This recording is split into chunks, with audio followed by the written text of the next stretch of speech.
अब ये एक तरह से लास्ट टॉपिक चल रहा है हमारा, rolling motion of chapter system of particles and rotational motion. Rotational motion में तो जैसे लट्टू घूम रहे हैं।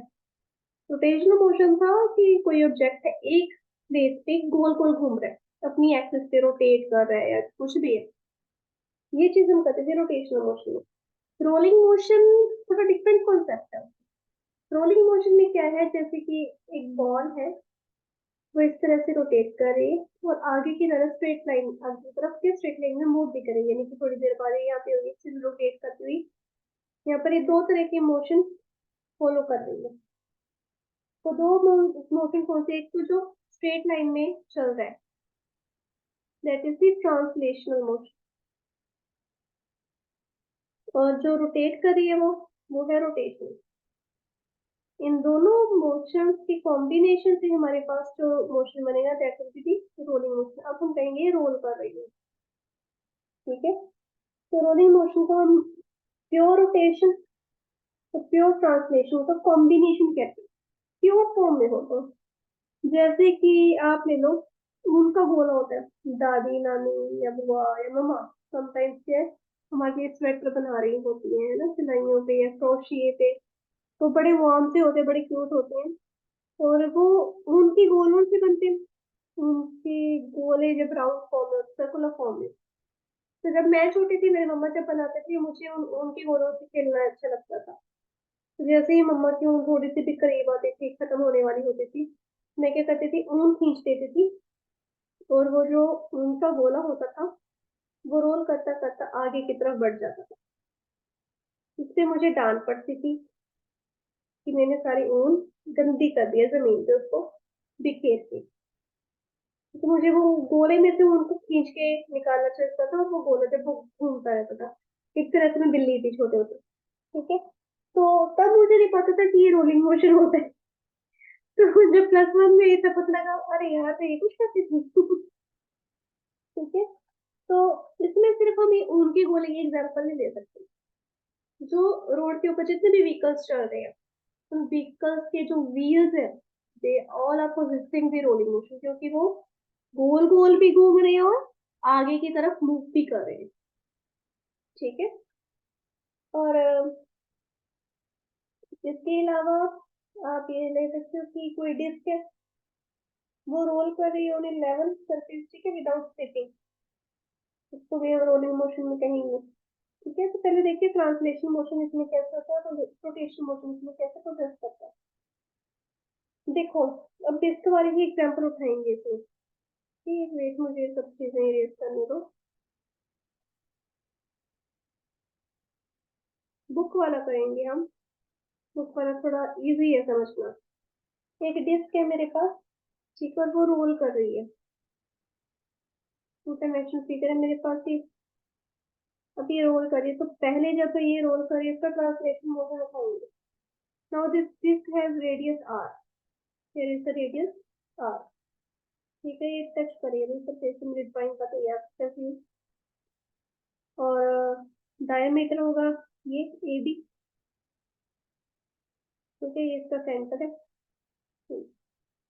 अब जो ट्रांसलेशनल वेलोसिटी होगी तो हम कहेंगे VC1, क्योंकि वो सेंटर ऑफ मास में से निकल रही है, ठीक है। यहाँ पर इस पॉइंट पे मैं कहूंगी कि इसकी ट्रांसलेशन वेलोसिटी है VCM या VCOL, ठीक है। जो सेंटर ऑफ मास है वो रोलिंग डिस्क का, वो ज्योमेट्रिक सेंटर C पे लाई करना चाहिए, यहाँ पे लाई कर है। तो इसके अकॉर्डिंग मैं कहूंगी कि यहाँ पर है, फिर तो मेरी वेलोसिटी, चलो ठीक है, इसको एक बार उठा लेते हैं, यहाँ पर नहीं है तो बहुत सारा ही उड़ गया। ये बड़ा पंगा होता है इनका, हाय हाय इतनी गंदी।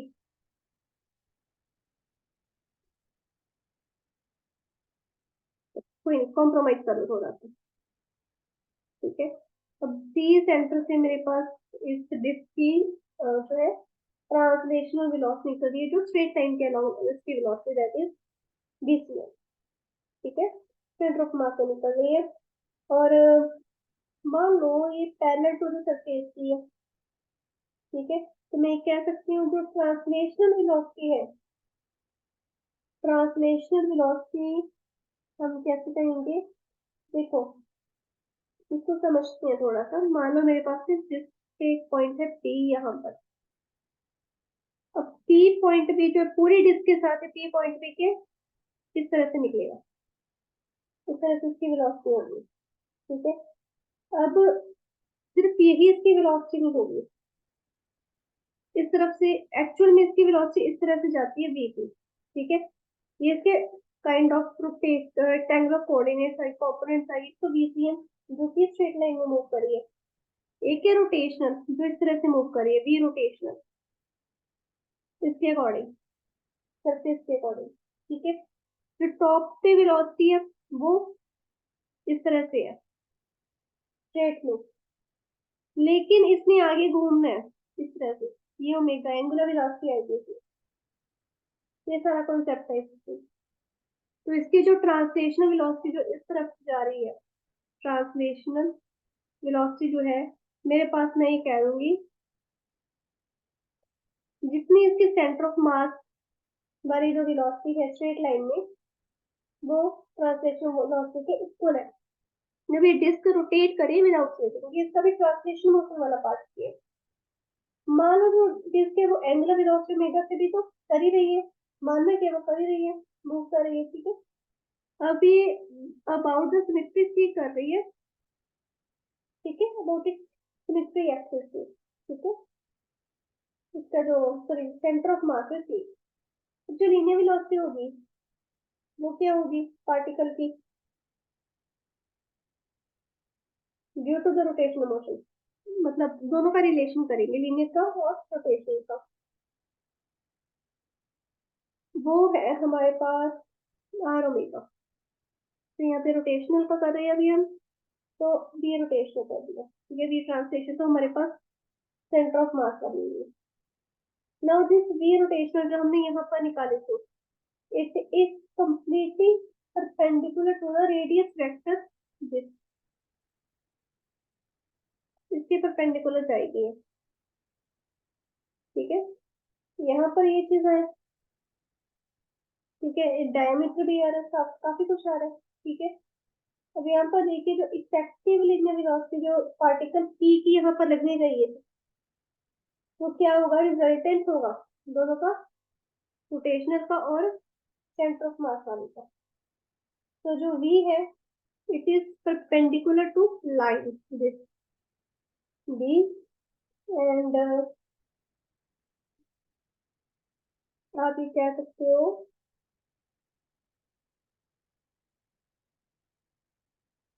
जैसे इसकी अगर मैं कहूँ इसके अकॉर्डिंग यहाँ पर ये भी तो बन रही है, हाँ।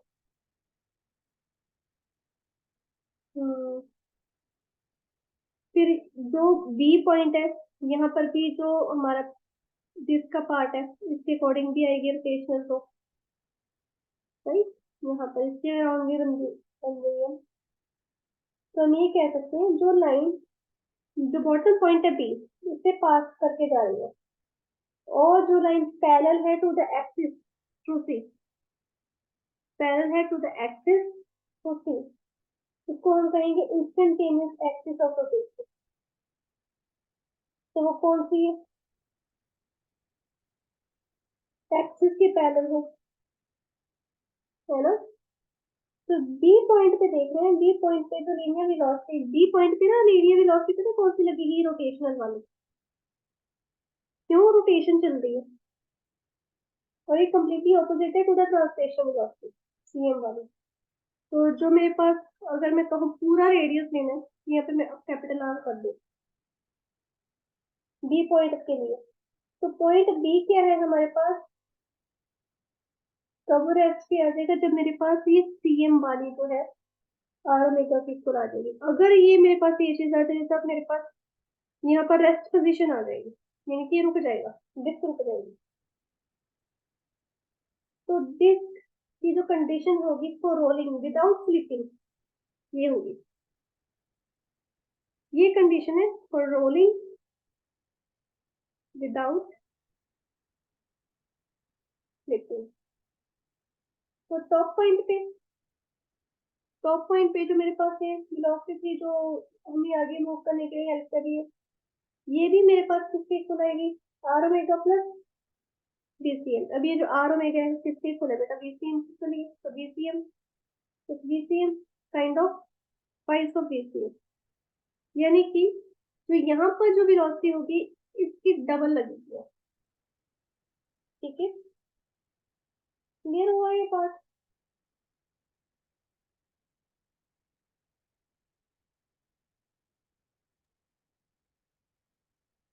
अभी दोबारा बताना। देखो थोड़ा सा एक टिपिकल है, डिफिकल्ट वाला पार्ट भी है ये, तो सारी की सारी फिक्रें दोबारा बताती हूँ। देखो बच्चे यहाँ पर हम रोलिंग मोशन करेंगे तो कॉम्बिनेशन होगा हमारे पास रोटेशनल और ट्रांसलेशन। ठीक है, अब रोटेशनल और ट्रांसलेशन मोशन में मेरे पास ये एक ऑब्जेक्ट है, क्या है ये, एक डिस्क है जो कि इस फ्लोर के ऊपर मूव करेगी। मूव कैसे करेगी, रोल करेगी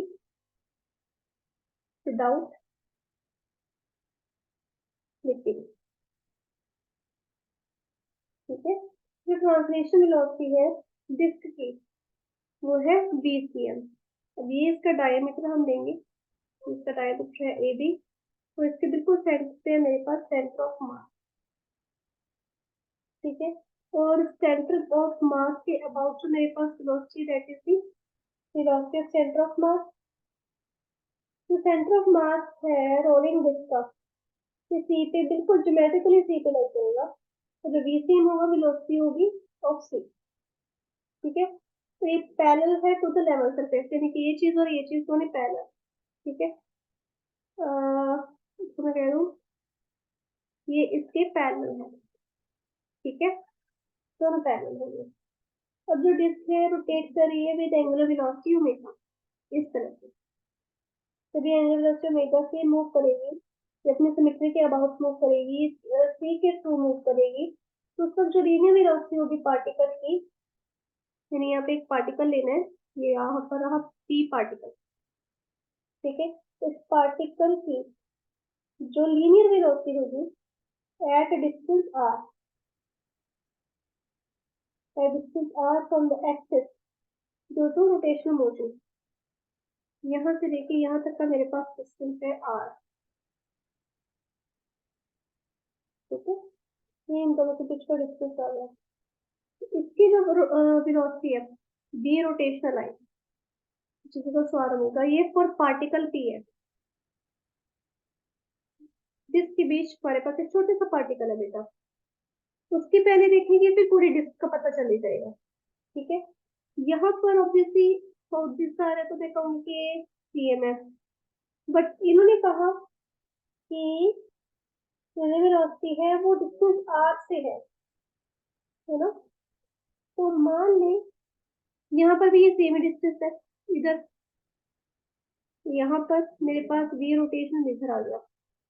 ठीक है, तो ये वी रोटेशन वाला लिखा मैंने, ये वाला नहीं लिखा, ये वाला भी बात नहीं करते हैं। ठीक है, ये डिस्टेंस आर है और ये आर है। अब देखो इन दोनों का हमारे पास, अगर ये दोनों वेक्टर्स है तो मेरे पास इन दोनों का एक रिजल्टेंट आ रहा है, दैट इज जीपी। ठीक है, जो रोटेशनल वेलोसिटी है ये परपेंडिकुलर है to the radius vector, that radius vector is cp, it is perpendicular to this cp, इसके ये ऐसे परपेंडिकुलर है, इसको और तरह से ये इसके इस तरह से परपेंडिकुलर आ रही है ये वाली। ठीक है, ये cp मेरे पास रेडियस वेक्टर आ गया। ठीक है, हाँ जी, और जो इफेक्टिव वेलोसिटी पार्टिकल की थी वो रिजल्टेंट है दोनों का, इसको सिंपल v से भी लिख सकती है, vp से भी लिख सकती है। ठीक है, तो ये जो v है, v वाली ये है परपेंडिकुलर टू द लाइन। अगर मैं कहूँ कि बी और सी के बीच में अगर लाइन हो तो ये इसके ऐसे परपेंडिकुलर आएगी, इनके ये ऐसे परपेंडिकुलर आ रही है। इसका है रोटेशनल का विद सीपी, और जो वी वाला है, वीपी वाला है, ये पर्टिकुलर है इस तरह से बीपी से, ठीक है। और ये चीज जो है पैरेलल है टू द एक्सिस टू सी। अगर मैं सी से लेके जाऊं तो ये इसके काइंड ऑफ पैरेलल आ जाए, ठीक है। समझ में आई बात ये?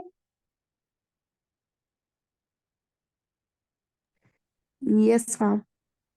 अब बात है इस पॉइंट पे। इस पॉइंट पे जो लीनियर वेलोसिटी है वी रोटेशन, ये है ड्यू टू रोटेशन, यहाँ पर आ गई, ठीक है। ये कंप्लीटली ऑपोजिट है to the translation velocity V, ठीक है। तो एक मिनट, इसको मैंने उल्टा ही बता दिया, ऐसे जा रहा है ना तो रोटेशन ऐसे आएगी, बीसीएम इधर आ रहा है, ये इसके ऑपोजिट आएगा, ठीक है। तो वी रोटेशन अगर मैं अब डी पॉइंट पे कहूँ, एट पॉइंट डी, मेरे पास वी रोटेशनल क्या है। अब मैंने पूरी की पूरी रेडियस लेनी है, यहाँ से लेके यहाँ पर ये रेडियस है, ठीक है। और ओमेगा आ गई।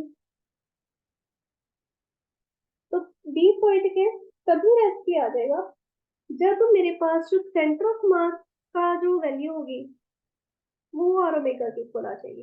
यानी कि जब ये मेरे पास इतना रेडियस और ये चीज आ गई, एंगुलर वेलोसिटी आ गई, तभी इंस्टेंटली रेस्ट पे आ जाएगा। अगर मेरे पास ये वैल्यू नहीं आ रही है तो ये मूव करता रहेगा आगे, ठीक है। तो this is the condition for rolling without slipping, ठीक है। तो टॉप पॉइंट पे देखिए, टॉप पॉइंट पे ए पे, ठीक है, मेरे पास लीनियर वेलोसिटी है आर ओमेगा,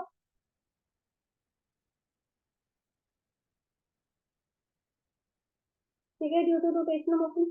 और एक ट्रांसलेशन मोशन के कारण है बीसीएम 12 ओमेगा भी, तो मेरे पास जो कंडीशन है रोलिंग विदाउट स्लिपिंग इसकी को लगे तो वो ट्वाइस ऑफ बीसीएम आ जाएगी, ठीक है। यहाँ तक समझ आया डिस्क का rolling without slipping?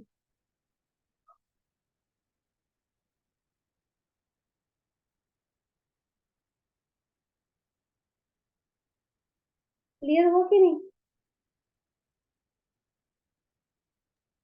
Yes ma'am. अब आते हैं आगे। सॉलिड सिलेंडर है, वो रोल कर रहा है down and inclined plane without slipping. Inclined plane ये होता है मेरे पास, सभी के पास ये होता है, मेरे पास मेरे पास नहीं है। मेरे पास सिलेंडर है, इट इज रोलिंग डाउन, ठीक है। और ये स्लिप नहीं हो रहा है, स्लिप होने का मतलब यहाँ पर फ्रिक्शन की कमी हो रही है, या सरफेस फोर्स हो रही नहीं, सरफेस प्रॉपर और प्रॉपर फ्रिक्शन आ रही है, ठीक है। अब देखिए ये मेरे पास सॉलिड सिलेंडर, इसका मास है m, ठीक है। इसका रेडियस है r, मान लीजिए इसका रेडियस है r, ठीक है। और ये डाउन द प्लेन मूव कर रहा है, एक लाइन सेम सेम पे उस प्लेन का एंगल है थीटा, ठीक है। सपोज जो सिलेंडर है रोल कर रहा है विदाउट स्लिपिंग, कंडीशन क्या है रोलिंग विदाउट स्लिपिंग की, कि at each instant, her instant पे जो है लाइन ऑफ कांटेक्ट जो होगा सिलेंडर का विद सरफेस, वो कुछ मोमेंट के लिए, मिली सेकंड के लिए रेस्ट किया जाता है। जो सिलेंडर है फिर वो उसी एक्सिस के अकॉर्डिंग के मूव करते रहे। अब सिलेंडर और सरफेस का लाइन ऑफ कांटेक्ट यहाँ पर टी है, दोनों क्या है, टी कांटेक्ट पे मूव करते हैं, सॉरी मीट करते हैं, ठीक है। जब ये यहाँ पर ऐसे घूम के इधर ऐसे भी जाएगा तब भी इनका पॉइंट ऑफ कांटेक्ट टी ही रहेगा, ठीक है। तो जब मेरे पास पॉइंट ऑफ कांटेक्ट है उसके बाद मुझे क्या चाहिए कि हर एक इंस्टेंट पे जो है वो मोमेंटरली एड्रेस हो, बिल्कुल मिली सेकंड के लिए वो रेस्ट हो, ताकि वो आगे मूव करे। क्यों दोनों रफ सरफेस है, हल्की सी फ्रिक्शन वो एक दूसरे को जकड़ के रखते हैं कि तू भाई नीचे मत जा, लेकिन क्या करे ग्रेविटी भी तो अपना काम कर रही है ना। चलो, अब जो सेंटर ऑफ मास होगा सिलेंडर का वो मूव करेगा in straight line parallel to inclined plane. अब सेंटर ऑफ मास को कैसे करेंगे, सबसे पहले देखते हैं इसका मास है सेंटर का, रेडियस है, ठीक है।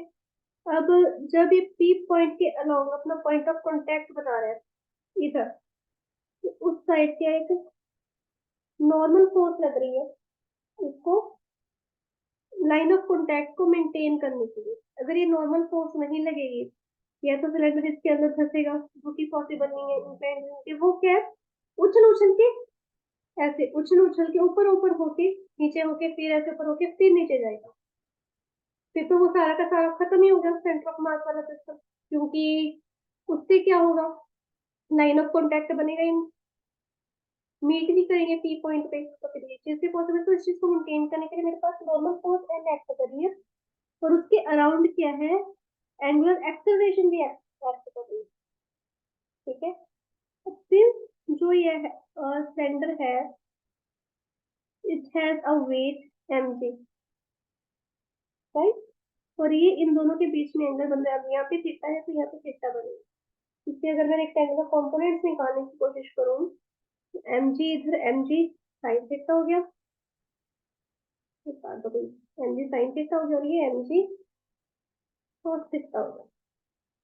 ठीक है, और इस तरफ से मेरी फ्रिक्शन एक्ट करिए। फ्रिक्शन हमेशा मोशन के अपोजिट एक्ट करती है।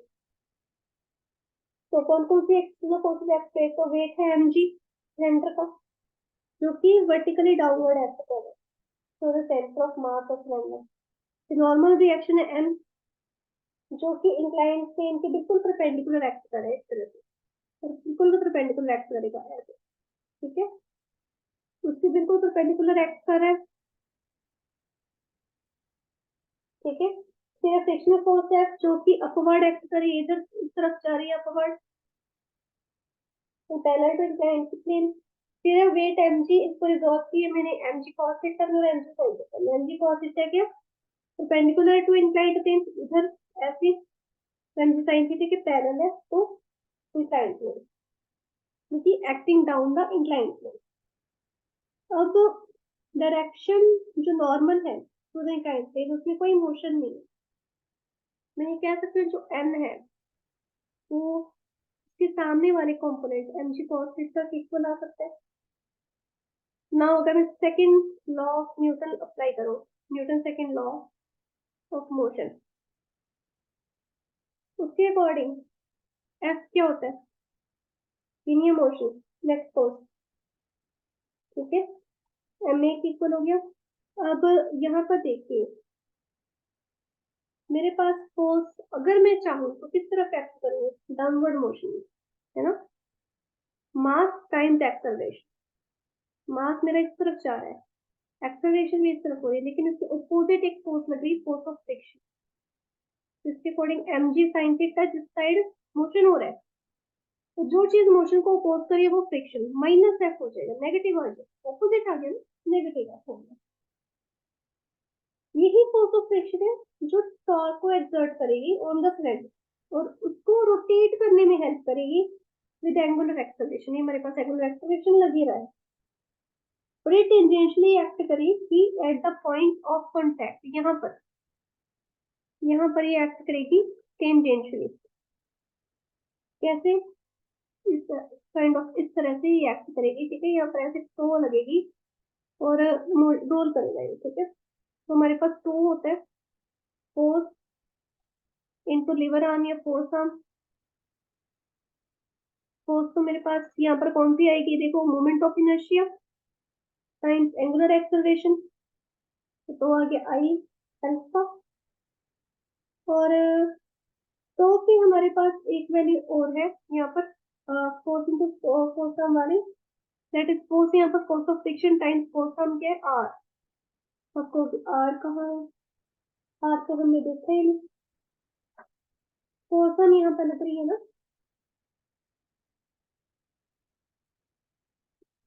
टॉर्क लग रहा है यहाँ पर, ये मेरी फोर्स आर्म रेडियस ही है यहाँ पर जो घूम रहा है वो तो। ठीक है, तो अब देखिए, दोनों की वैल्यूज एक तो टू की ये आगे, एक तो टू की ये आगे, दोनों को आपस में इक्वल कर देते हैं आई अल्फा। तो मेरे पास फ्रिक्शन की वैल्यू आ जाएगी आई अल्फा अपॉन आर। ठीक है, अब अल्फा मैं कह सकती हूँ ए अपॉन आर होता है, तो ये वैल्यू फिक्स कर देती है, ए अपॉन आर तो आर स्क्वायर हो गया। अब ये वैल्यू कहाँ फिल करेंगे, यहाँ पर। F is equals to mg sin theta minus IA upon r cube. ठीक है, now divide both sides by m. अगर मैं दोनों साइड्स m से डिवाइड करूँ, यहाँ पर भी मैं f की जगह पे m में लिख दूँ, तो यहाँ पर m, यहाँ पर m और यहाँ पर m, ये कैंसिल, ये कैंसिल, ये हो जाएगा एक्सेलरेशन मेरे पास आ जाएगा g sin theta minus IA upon m mark किया. ठीक है, ये टर्म इधर ले आते हैं, जगह चाहिए भाई, सारा ही उड़ गया. चलो कोई बात नहीं, आपने देख ही लिया. ये टर्म इधर लेके आते हैं आप, a is equal a plus IA upon m mark square equals to g sin theta. इसमें से अगर मैं a कॉमन निकालूं तो 1 plus I upon m mark square आ गया equals to g sin theta. a की वैल्यू निकालनी है हमें, basically g sin theta upon 1 प्लस 1 I upon m r square. ठीक है, वैसे moment of inertia of solid cylinder about its axis क्या होता है, हमने किया था ना, हाफ m r स्क्वायर होता है I. वो वैल्यू यहाँ पर फिल करते हैं, a is equal to g sin theta 1 plus half m r square upon m r square. ये तो कैंसिल हो जाएंगे, 1 अपॉन 2, 1 प्लस हाफ क्या हो जाएगा 3/2, 3/2 इधर आके 2/3 हो गया, 2/3 g sin थीटा आ गया. लीनियर एक्सेलरेशन जो e है तो दिस की रोलिंग डाउन द इंक्लाइंड, वो ग्रेविटी से कम है obviously. a is less than g, इस इक्वेशन से पता चलता है हमें, क्योंकि g के साथ बहुत सारी टर्म्स हैं. ग्रेविटी से ही कम है तो जो लीनियर एक्सेलरेशन है हम ये कह सकते हैं वो कांस्टेंट होगी for a given inclined plane, अगर मेरे पास कितना भी गिवन हो, और इंडिपेंडेंट होगी मास और रेडियस. जितना भी बड़ा मास हो, जितना भी बड़ा रेडियस हो, हर एक में लीनियर एक्सेलरेशन ग्रेविटी से कम होगी. और अगर मैं लूंगी होलो सिलेंडर, होलो सिलेंडर में यहाँ पर जहां मैंने हाफ m r स्क्वायर किया वहां पर 1 m r स्क्वायर हो जाएगा, तो g sin थीटा अपॉन 2 हो जाएगी. ठीक है, तो ऐसे केस में हमारे पास जो है जैसे वैल्यू फिर डिक्रीज हो जाती है बाय हाफ. ठीक है, अब अगर मैं फोर्स ऑफ फ्रिक्शन की वैल्यू निकालना चाहूँ, फोर्स ऑफ फ्रिक्शन की वैल्यू निकालनी है तो वो कैसे निकालेंगे. देखिए मेरे पास फोर्स ऑफ फ्रिक्शन का फॉर्मूला था mg sin theta minus m में, यही था, इनसे मैंने शुरू किया था, किधर लिखा था मैंने, यही चीज है, इधर माइनस एफ था, यहाँ पर एफ की यहाँ पर वैल्यू निकाल दी थी. ठीक है, सॉरी एम में इधर आ जाएगा, ये इधर आ जाएगा. ठीक है, ये मेरे पास फोर्स ऑफ फ्रिक्शन का फॉर्मूला है. यहाँ पर अगर मैं सॉलिड सेंटर का जो मेरे पास एक्सेलरेशन की वैल्यू आई है वो फिल इन कर दो, क्या आएगा 2.3 g sin थीटा. भाई हम क्या करेंगे, mg sin थीटा बाहर निकाल लेते हैं, 1 माइनस 2/3 हो गया, क्या आ जाएगा 1/3 mg sin थीटा. अब मान लो अगर मेरे पास कांस्टेंट ऑफ फ्रिक्शन है, मेरे पास कांस्टेंट ऑफ फ्रिक्शन है म्यू है, coefficient of friction, sorry coefficient of friction है म्यू है between the cylinder and inclined plane. वो हमेशा हमारे पास किसके इक्वल होता है, force of friction upon normal. Force of friction कितनी है, ये 1/3 mg sin थीटा. नॉर्मल कितना था मेरे पास upon mg cos theta, mg के साथ mg कैंसिल किया आएगा 1/3 tan थीटा. तो टू प्रिवेंट स्लिपिंग जो कोफिशिएंट ऑफ स्टैटिक फ्रिक्शन है वो हमेशा या तो इक्वल हो या ग्रेटर देन हो दिस वैल्यू, इस वैल्यू से, या तो इस वैल्यू की इक्वल हो या इससे ज्यादा हो. इससे कम अगर होगा तो फिर वो स्लिप होगी वहां पे. ठीक है, सिमिलरली रोलिंग मोशन की अगर काइनेटिक एनर्जी हमें फाइंड आउट करनी हो, kinetic energy of rolling motion अगर हमें करना हो,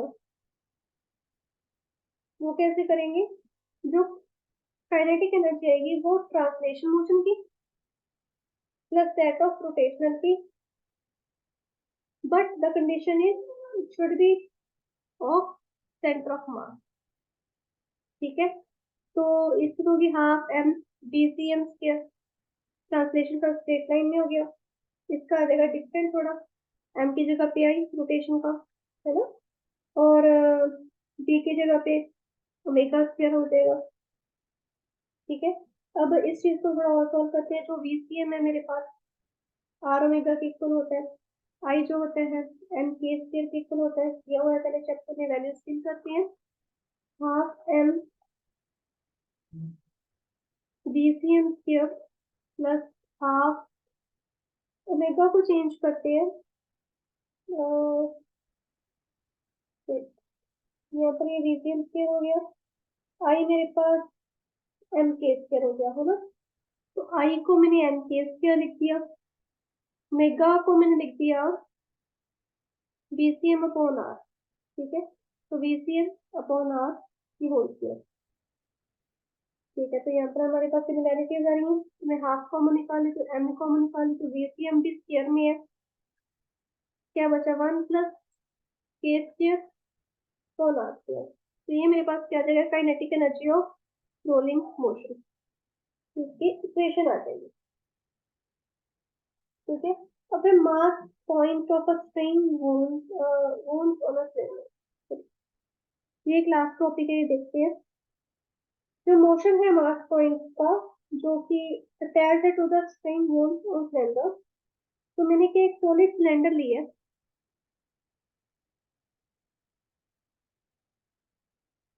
here I'm taking a solid cylinder of mass m।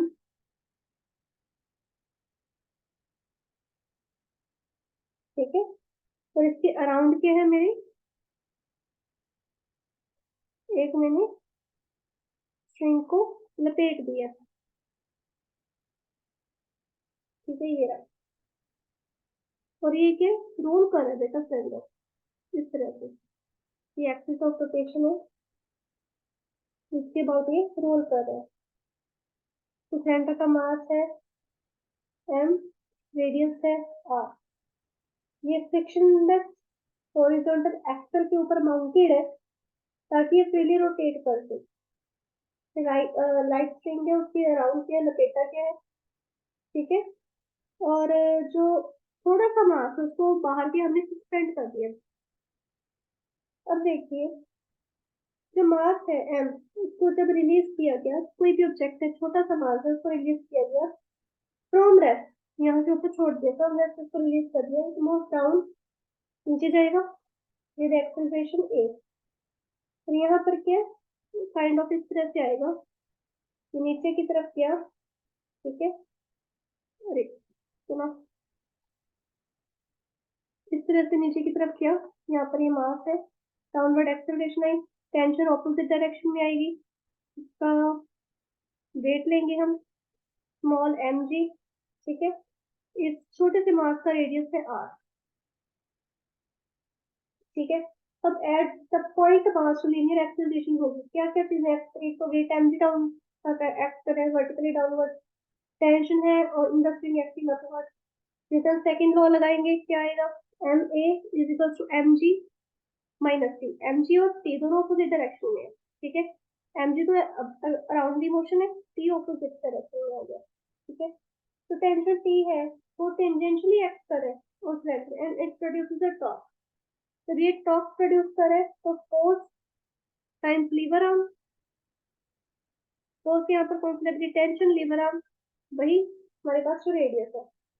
अब अगर आई मेरे पास मोमेंट ऑफ इनर्शिया है, तो उस वक्त मेरे पास वो आ जाएगी आई टाइम्स अल्फा, है ना, एंगुलर एक्सेलरेशन भी उसकी आ रही है, दोनों सेम है, टू की वैल्यू दोनों को कंपेयर कर देते हैं। हमें वैल्यू कौन सी चाहिए, टेंशन की, तो आई अपॉन आर अल्फा। ठीक है, अल्फा की वैल्यू अगेन जैसे पहले वाले आर्टिकल में किया था, ए अपॉन आर का देंगे तो आई ए अपॉन आर स्क्वायर, ये वैल्यू अब अगेन पहले वाले आर्टिकल की तरह यहाँ पे फिल करेंगे, एम में is equal to M G minus I A upon R square, ये वैल्यू इधर जाएगी, M A plus I A upon R square equals to M G. अब यहाँ पर क्या करेंगे, एम ए कॉमन निकाल लेते हैं, एम ए कॉमन निकाला तो यहाँ पर आएगा 1 plus I upon M R से, क्योंकि इसमें एम नहीं था, तो एम जी, एम के साथ एम कैंसिल, यहाँ पर आगे कंटिन्यू कर रही हूँ, तो मेरे पास एक्सेलरेशन आ जाएगी जी, ये वाली टर्म नीचे गई 1 plus I upon M R square, ठीक है। ये मेरे पास डाउनवर्ड लीनियर एक्सेलरेशन आ रही है ऑफ पॉइंट मास, इसकी एंगुलर एक्सेलरेशन क्या आएगी पॉइंट मास की, that will be alpha is equal to ji upon are, सीधा आएगी जी upon are, sorry A upon are, जी कह दिया मैंने, यहाँ पर ए आएगा ए अपॉन आर, और ए की वैल्यू क्या है जी, काइंड ऑफ आर को इधर रखना पड़ेगा हमें, R into 1 plus I upon M R square, ठीक है, स्मॉल एम आई का बेटा, इस चीज का ध्यान रखना, ठीक है। अब टेंशन की वैल्यू निकालनी है, टेंशन कैसे निकालेंगे, टेंशन तो वैसे ही रहती है, कैसे निकालें, चलो टेंशन निकालते हैं हम अपनी दिमाग की नहीं स्ट्रिंग से, ये है आई ए अपॉन आर स्क्वायर, है ना, ये हमने अभी निकाला था, तो ये रहा, ये वैल्यू से निकाला था ये सब। अब यहाँ पर ए की वैल्यू लिखेंगे आई अपॉन आर स्क्वायर इधर, जी upon 1 plus I upon M R square, इसको हम सॉल्व कर लेते हैं। देखिए आई और जे इधर हो जाएंगे, अगर मैं I upon M R square common निकालू, नीचे वाली टर्म से मैंने I upon M R square common निकाल लिया, तो m are square upon I इधर आ गया प्लस 1, क्योंकि इसके पास एक टर्म है, ठीक है। तो देखिए यहाँ पर आई और आई कैंसिल हो जाएंगे, हाँ जी हो गए, और आर स्क्वायर से आर स्क्वायर कैंसिल हो गया, एम जो नीचे है इधर नीचे ऊपर चला जाएगा, एम भी हो जाएगा upon 1 plus M are square upon I, ठीक है। तो T is less than the weighted mg of the point mass, obviously जो टेंशन है उसकी वैल्यू कम आ रही है than the mg, तो जिसके साथ काफी सारी बात जा रही है, ठीक है। तो यहाँ पर आके आपको बेटा ये पार्टिकल्स एंड रोटेशनल मोशन वाला चैप्टर खत्म हो गया, इसके सारे जो न्यूमेरिकल्स है बुक के अंदर क्वेश्चन दिए हुए हैं, सभी सॉल्व करना, कुछ भी पूछना वो पूछ लेना।